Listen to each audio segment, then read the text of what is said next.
When we continue from this tribe and dissecting some other tribes, we see, for example, Rephaim. They're both mentioned in the Old Testament as one of the clans, one of the giant clans, but they're also mentioned. The same word is used in the Old Testament when it refers to these wicked or evil spirits that will be in the pit. And when I say the pit, I don't mean the New Testament Gehenna hell.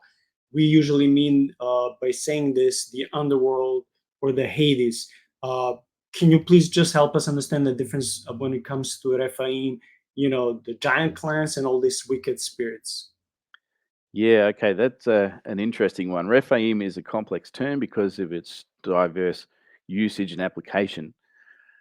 I think, firstly, yeah, when we talk about the Rephaim in terms of the dead, uh, the idea is that the Rephaim are these spirits of the evil dead, um, resulting from the death of the giants.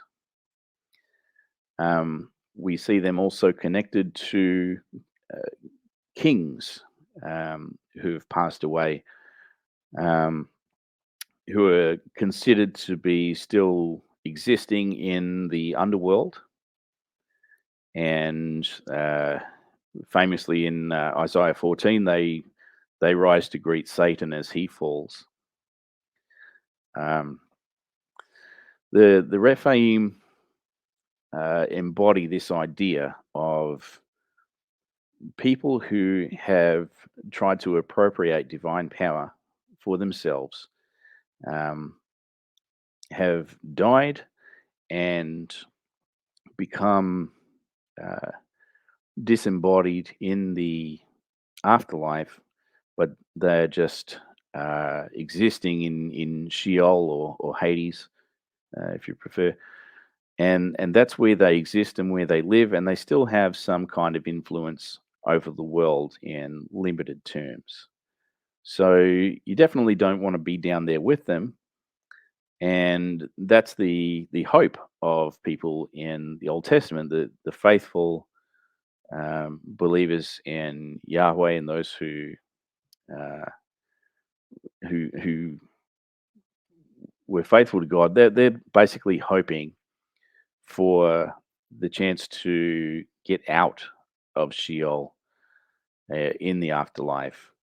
Um, and of course, in their faithfulness, that is rewarded once Jesus comes on the scene because he takes the keys of death and hell, and he is able to bring his faithful ones out with him.